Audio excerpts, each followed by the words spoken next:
Imagine a young orphan girl lost in a land not her own, suddenly thrust into a world of royalty, danger, and destiny. She has no army, no weapons, only her faith and courage.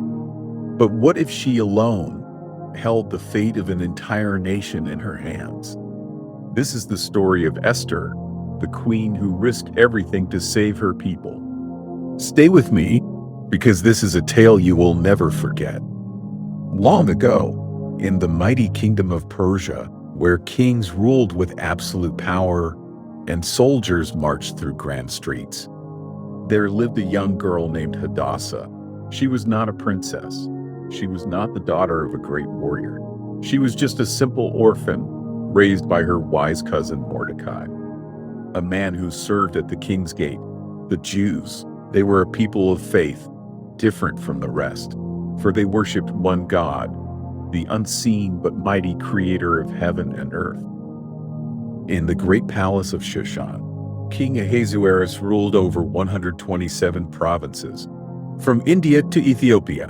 One day, he threw a feast so grand that nobles from all over the land came to drink and celebrate. "Bring Queen Vashti before me," the king commanded, wanting to show off her beauty. But Queen Vashti refused. She was proud, and she would not parade herself before drunken men. The king's face turned red with anger. "Let her be queen no more," he declared. And so, Vashti was banished, and the search for a new queen began. Messengers rode through the empire, gathering the most beautiful maidens for the king.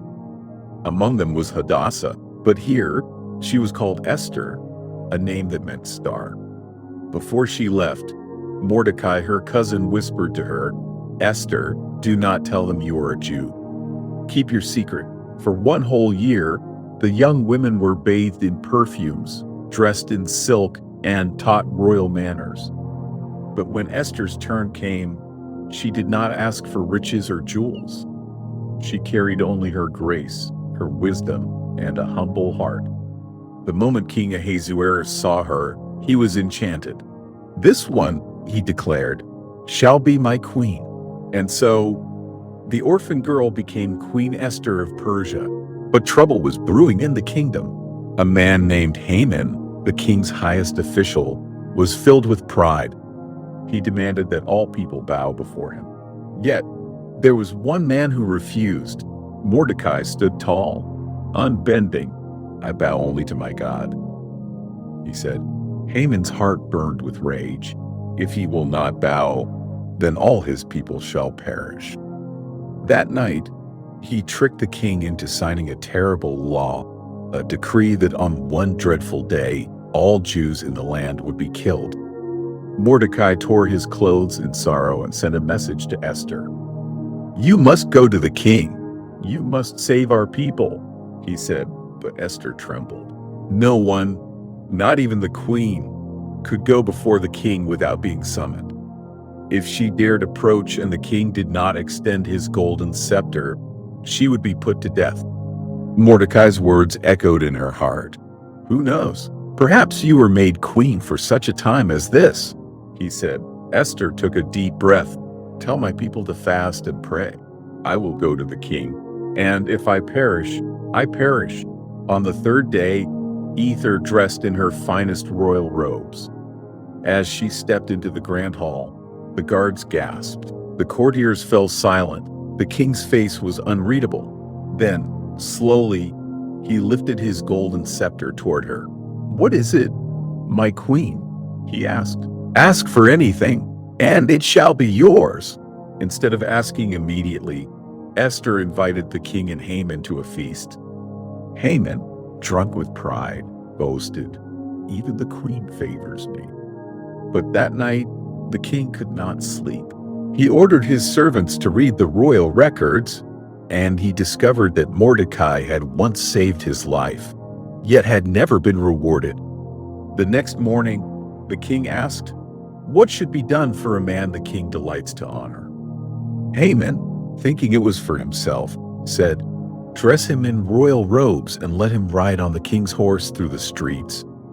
To his horror, the king ordered him, Do this for Mordecai the Jew." Haman was humiliated, but worse was yet to come. At the second banquet, the king asked Esther, "What is your request, my queen?" Esther's voice trembled, but she spoke bravely. "O king, if I have found favor, let my life be spared, for my people and I are to be destroyed." The king's eyes widened. "Who has done this?" the king asked. She turned to Haman. "This wicked man is our enemy." The king got angry and left to the palace garden. Haman's face turned pale. He fell to his knees, begging for his life. But it was too late. The king returned and found Haman beside the Queen Esther close to her bed and shouted, "Do you want to also force yourself on her?" That minute, Haman was taken away by the palace guard. One of the chamberlains said before the king, "Behold also the gallows 50 cubits high, which Haman had made for Mordecai, who had spoken good for the king, standeth in the house of Haman." The king ordered him to be hanged on the very gallows he had built for Mordecai. Although Haman was gone, the terrible decree could not be undone. But the king issued a new law. The Jews were allowed to defend themselves. On the fateful day, instead of destruction, the Jews triumphed over their enemies. From that day on, they celebrated Purim, a festival of joy, feasting, and thankfulness. And as for Esther, she remained the beloved queen of Persia, a woman whose courage saved an entire nation.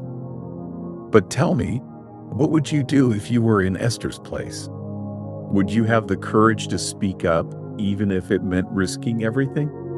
If you love stories of faith, courage, and destiny, then you don't want to miss what's coming next. Subscribe to this channel, hit the notification bell, and join me as we uncover more powerful stories that will inspire and strengthen your faith. Until next time, stay bold, stay faithful, and remember, you were born for such a time as this.